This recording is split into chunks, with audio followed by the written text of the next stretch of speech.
digoyang. Kemudian setelah reda, di daerah Turki mau masuk, Turki juga sama, digoyang lagi karena kebetulan salju. Jadi saya cukup tegang, saya sampai minta, ya Allah, saya jangan mati dulu ya Allah, saya minta kasih kesempatan saya untuk berjuang untuk agama ya Allah, selamatkan seluruh penumpang yang ada di kapal ini ya Allah. Maka ketika turun, alhamdulillah setelah selamat, ketegangan itu mulai mereda. Begitu mendarat landing dengan suara yang menggelegar, suara benturan daripada ban sama aspal di sana itu, masya Allah, luar biasa. Itulah ketegangan saya. Akhirnya alhamdulillah setelah nyampe di sana, kita sholat subuh, lalu berkumpul menunggu travel. Setelah travel datang, kita dijemput dengan suhu yang sangat dingin karena ada es salju. Padahal saya nggak pakai mantel, nggak pakai apa itu, nggak ada persiapan. Nah ini suatu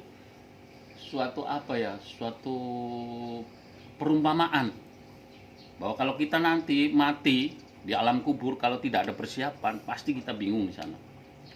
Tapi kalau mati sudah ada persiapan, insya Allah ya tidak ada kebingungan dan tidak ada ketegangan. Begitu juga kita ketika di Turki, yang harus dipersiapkan harusnya mantel, topi yang hangat segala macam, tapi ternyata enggak. Sehingga bingung pada waktu itu, menggigil, dingin. Ya karena masih di dunia ya, jadi masih tenang. Tapi kalau sudah nanti masuk alam kubur, ya nggak ada persiapan sholat, nggak ada persiapan yang lain-lain, maka kita akan sengsara di sana, nggak bisa balik lagi. Kalau di Turki bisa balik lagi ke Indonesia, Pak. Tapi kalau di alam kubur nggak bisa balik lagi. Bahkan di alam kubur kalau minta balik lagi sampai nangis keluar air matanya keluar air darah, sampai matanya copot.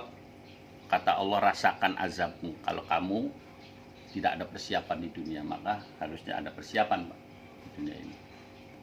Untuk persiapan yang paling urgensi untuk di alam kubur hanya pertanyaan perkara iman. Jadi jaga iman itu betul-betul.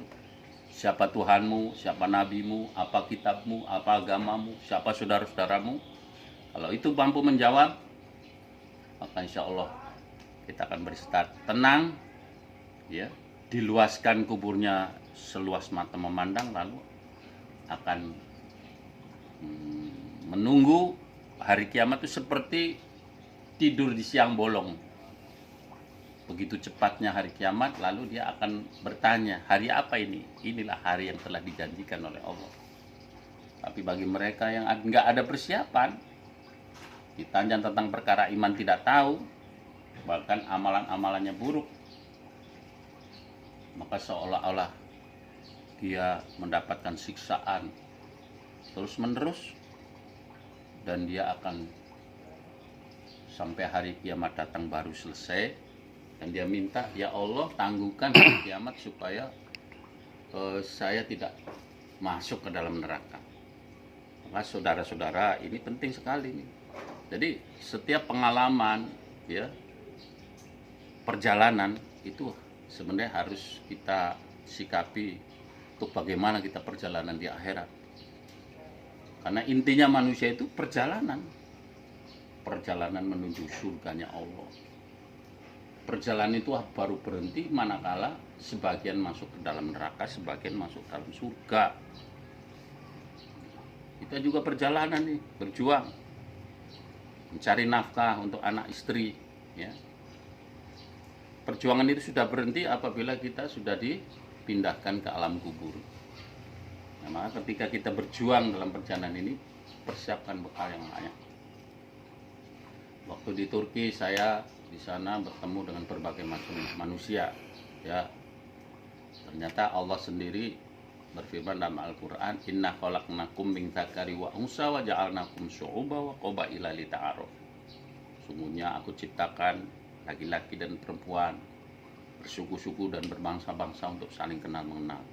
Saya praktekkan di sana di Turki itu, berkenalan. What is your name? Siapa namamu? Ada yang Mr. Michu, ada macam-macam lah. Ya. Kita ini seolah-olah ini pernah bertemu, padahal kita nggak pernah bertemu. Ya. Sehingga keakraban terjalin. Baru saya mulai buka tentang kebesaran Allah, bahwa kesuksesan, kebahagiaan manusia ini bukan harta yang banyak, bukan rumah mewah, bukan gedung yang tinggi, tapi manakala dia bisa mengamalkan agama. Kapan gitu mampu mengamalkan agama? Ketika memiliki sifat yang dimiliki oleh para sahabat. Apa sifatnya sahabat? Ada 6. Pak Kabar tahu nggak?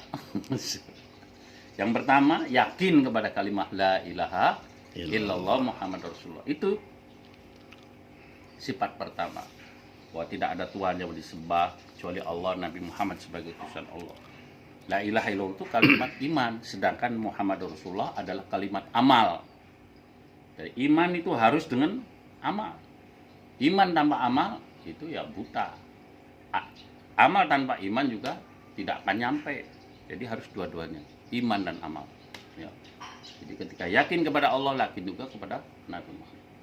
Yang kedua, sifat sahabat itu sholat. Tunaikan sholat 5 waktu dengan khusyuk wal khudu. Seolah-olah kita ini melihat Allah. Kalau tidak, Allah melihat kita. Ya, Tuhannya orang Islam ini tidak kelihatan, nggak seperti Tuhannya orang non-Muslim. Dibikin sendiri patungnya, ditongkrongkan, dia itu bisa kelihatan. Kalau kita nggak kelihatan. Maka kata Nabi, seolah-olah kamu melihat Allah. Kalau tidak melihat kita, Allah melihat kita. Apa sih tujuan sholat? Nah, ini bulan Rajab ini adalah bulan di mana Allah memperjalankan Nabi Muhammad untuk berangkat dari Mekah, dari Masjid Al-Aqsa ke Palestina, langsung ke Sidratul Muntaha, naik ke langit ke-7. Untuk apa sih sampai penting banget itu diberangkatkan Nabi Muhammad? Untuk menerima satu perintah, yaitu sholat. Kenapa yang lain-lain perintahnya melalui malaikat Jibril? Itu karena pentingnya sholat, Pak. Pokoknya jangan sampai orang meninggalkan sholat.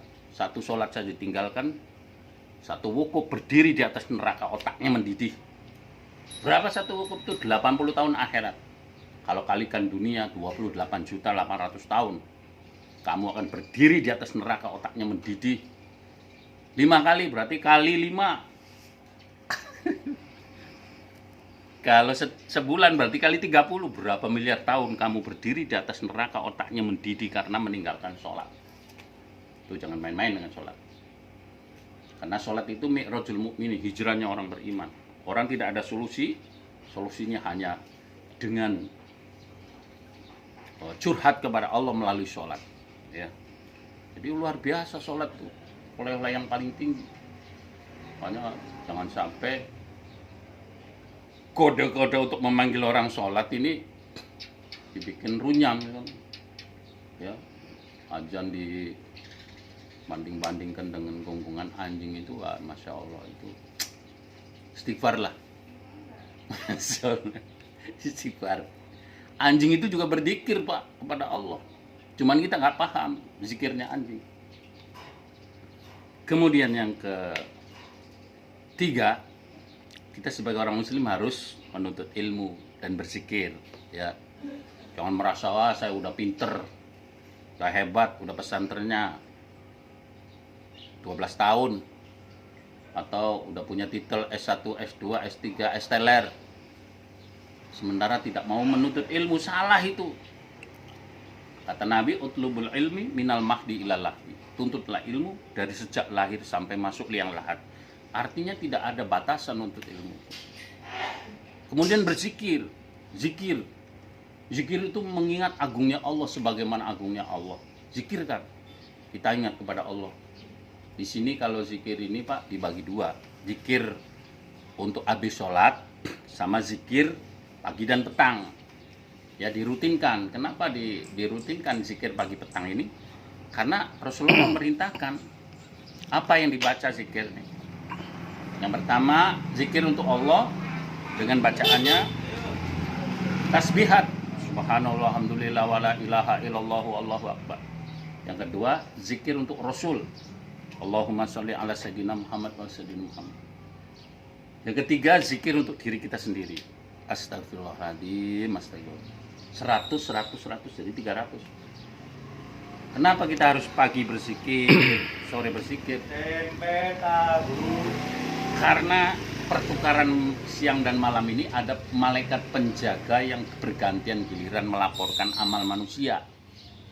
Di ketika pagi hari dia berzikir, subhanallah, alhamdulillah, wala ilaha illallah, wallahu akbar, Allahumma sholli ala sayyidina Muhammad, astagfirullahaladzim.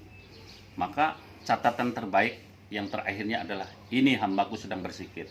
Laporkan sama Allah. Ditanya oleh Allah, wahai malaikat, kebab hari ini lagi apa? Hari ini sedang berzikir ya Allah, sedang memujimu. Hari ini kebab sedang memberi selawat kepada kekasihmu. Hari ini kebab sedang minta ampun atas dosa-dosanya. Maka kata Allah, cintailah dia. Itulah hambaku yang benar. Dan seluruh makhluk yang ada di langit akan mencintai kebab. Amin, barakallah, amin. Kalau hari ini, pagi hari sedang bertengkar, pagi hari sedang bicara-bicara masalah dunia saja, maka kata Allah tidak suka seperti itu. Karena di pasar itu Pak, bicaranya masalah dunia banyak. Tidak ada bicara kebesaran Allah. Bicara terasi, bicara ikan, bicara bawang, bicara minyak goreng, bicara yang lain-lain. Bicaralah tentang kebesaran Allah. Diawali pertama kali pagi hari itu, awalilah dengan bicara kebesaran Allah. Baru yang lainnya bicara dunia, silakan. Karena orang yang berzikir dengan tidak berzikir diumpamakan orang yang hidup dan orang yang mati, Pak. Orang yang hidup adalah orang yang berzikir, sedangkan orang yang mati orang yang tidak berzikir. Seperti bangkai berjalan. Mau jadi bangkai berjalan?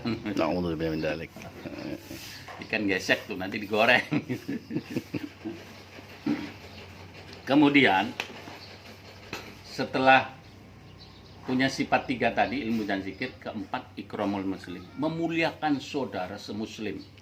Jadi sesama muslim ini kita akan dikumpulkan di surganya Allah. Nanti bertemu para nabi, para rasul, ya. Seluruh dunia, Pak. Mungkin dari Afrika sampai ke Amerika. Kalau dia soleh Islam, masukkan ke dalam surga. Dan di surga ini akan diberi kenikmatan. Makanan-makanan yang nikmat, diberikan bidadari, kemudian silaturahmi, saling mengunjungi. Maka silaturahmi penting, Pak. Karena itu kerjaan surga. Kalau orang nggak mau silaturahmi, memutuskan hubungan silaturahmi, itu kerjaan neraka. Tidak akan mencium baunya surga orang yang tidak mau bersilaturahmi. Tapi orang yang bersilaturahmi itu akan diberikan rizki yang tidak disangka-sangka dan akan dipanjangkan umurnya. Amin. Akan teringat terus, wah si kebab. Nggak ada satu hari saja kebab udah dicari tuh Pak. Sama sohibnya itu, Masya Allah. Katanya nggak rame kan nggak ada kebab. Maka hadirin, yang penting itu adalah bagaimana kita kasih sayang kepada sesama muslim. Jangan melihat NU, Muhammadiyah, Persis, Wahabi ini. Semuanya itu nanti di hadapan Allah sama. Tidak akan ditanya NU, Muhammadiyah, Persis dan lain sebagainya di alam kubur. Tidak ada pertanyaan. Yang ditanya siapa Tuhanmu. Kalau Tuhannya sama, kenapa kita bertengkar? Hari ini Banser melawan FPI mau gulat. Masya Allah. Cari apa itu? Yang menang jadi arang, yang mati jadi abu. Betul nggak? Betul. Maka mari kita jalin persaudaraan sesama muslim. Jangan sampai kita bertengkar. Apalagi urusan dunia, Masya Allah. Kemudian yang kelima, ikhlas.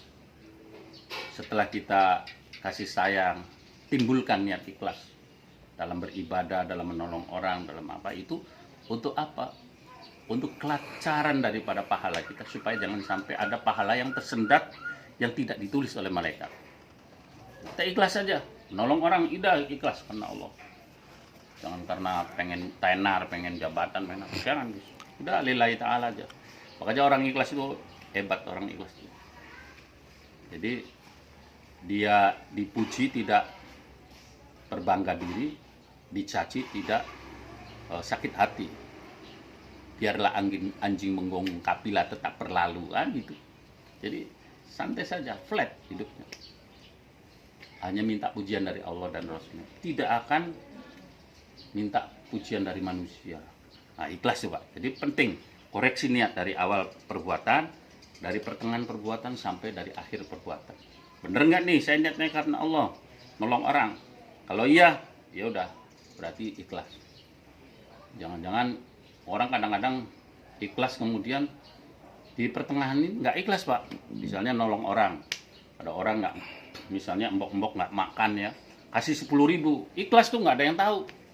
Tapi giliran 2 hari kemudian dia cerita sama temennya, saya telah menolong orang, kasihan embok-embok ini tuh. Nah itulah yang namanya tidak ikhlas. Koreksi niatnya, biar tahu, yang tahu hanya Allah. Itu ya 5. Yang keenam, hadirin, ini yang sunnah yang paling tinggi, bagaimana kita mendakwakan agama ini supaya sampai kepada hati-hati manusia. Jadi ladangnya dakwah itu di hati manusia. Di bagaimana supaya manusia ini yakin kepada Allah, beriman kepada Allah, melaksanakan perintahnya Allah, ya. Bisa memberikan hidayah satu orang saja, orang bisa taat kepada Allah gara-gara kita satu, itu lebih baik daripada seluruh raja-raja kafir di dunia ini. Maka seperti orang dakwah itu seperti matahari, ya, melewati terus yang di sela-sela, yang di mana-mana, diberi penerangan. Tapi kadang-kadang orang yang diberikan cahaya, diberi penerangan kan gak terasa. Yaitu dari mana ini sebenarnya? Dari Allah kan, matahari ini. Tapi kadang-kadang gak pernah bersyukur, ya Allah hari ini bisa diterang. Coba kita lihat, kalau kita mati lampu aja ribut, wah ini. Nah ini. Tapi ketika kita diberikan cahaya, ya, penerangan matahari, ada nggak rasa bersyukur kepada ya Allah, saya bisa hidup lagi nih hari ini, mungkin besok bagaimana? Harus syukur kepada Allah. Maka dakwah ini penting, Pak. Karena apa? Dengan dakwah ini manusia ini akan paham, ya. Siapa yang beri hidayah? Hanya Allah. Kita mah cuma berusaha saja. Agama ini nyampe ke Indonesia bukan seperti sampah, dia kentir ning kali kemudian nyanggrek ning Cirebon beli. Tapi ada yang menyampaikan, ada yang korban dari India, dari Arab untuk apa? Memperjuangkan agama supaya sampai kepada hati-hati orang Indonesia. Kita tahu sendiri bahwa Indonesia dulunya adalah animisme dan dinamisme, bahkan ateisme. Tapi begitu datang para wali, para sahabat, sampaikan agama, maka nyampe ke dalam hati manusia. Alhamdulillah sekarang 80-90% umat Islam sudah mengatakan asyhadu alla ilaha illallah wa asyhadu anna muhammadar rasul. Maka kita jaga nih. Jaga supaya apa? Supaya utuh ketika kita pulang kepada Allah membawa bekal. Ya. Artinya iman kita ya, kita jaga sampai mati. Jangan sampai kita mati dalam keadaan su'ul khotimah. Dunia ini seperti apa ya? Seperti orang hidup ini seperti orang yang berproduksi suatu pabrik. Kalau pabrik itu tidak menghasilkan produksi, maka pabrik itu macet alias mati, bisa di PHK itu namanya orang-orang pekerjanya. Maka kita ini produksi terus. Ya, amalan apa yang belum dilakukan? Sholat produksi, sodako produksi, puasa produksi, ya, semuanya produksi terus. Apa yang kita lakukan ini harus dilakukan untuk apa? Untuk sebagai amalan, ada nilai amalnya. Jangan hidup ini seperti kerbau, artinya nggak ada tujuan. Tujuannya hardolin man, dahar modal ulin. Harus ada target. Gimana perjalanan dengan Purstores itu? Tuh ngasih klakson tuh calon istri. Jadi perjalanan kita waktu di Turki itu Pak, Masya Allah, bertemu dengan orang Amerika, orang Prancis, orang Inggris, saya sampaikan, can you speak Indonesian? No, tidak bisa. Ya sudah, saya akan menerangkan tentang Islam. Maka saya berbicara tentang agama di sana, tentang kesuksesan para sahabat. Please you hear me. If you want to success in hereafter, and no, you must follow to Allah and Muhammad. Be upon him, messengers to Allah. Itu artinya ya orang paham bahasa Inggris lah yang tahu. Ya cuman hanya sekedar bisa segitu. Bahwa jika kamu pengen sukses hidup di dunia dan di akhirat, kamu harus mengikuti Allah dan Rasulnya. Because Muhammad, friends, sahabat Nabi, he had 6 karakter. Dia memiliki 6 karakter the best, yang baik. Yaitu tadi yang saya terangkan tuh. Number 1, follow to Allah and Muhammad, bid upon him, messengers to Allah. Yang pertama adalah bersaksi bahwa tidak ada Tuhan selain Allah dan Muhammad sebagai utusan Allah. Number 2,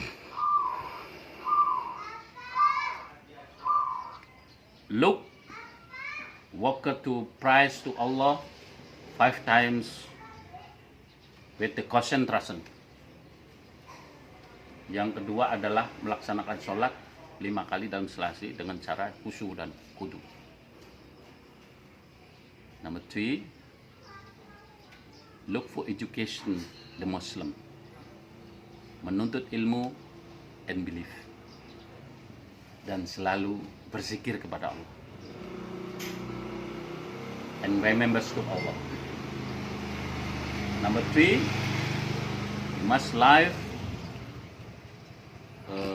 more the brothers, the Muslim. Kamu harus mencintai sesama saudara semuslim supaya kamu nanti di akhirat berkumpul di surganya Allah Subhanahu wa Ta'ala. Kemudian yang ke-5, ya ikhlas. Kemudian yang ke-6 adalah dakwah atau teach the religious of Muslim, menerangkan tentang pentingnya agama. Jadi siapa saja yang mengambil agama daripada hidup di dunia ini, maka Allah akan dimuliakan baik di dunia maupun di akhirat.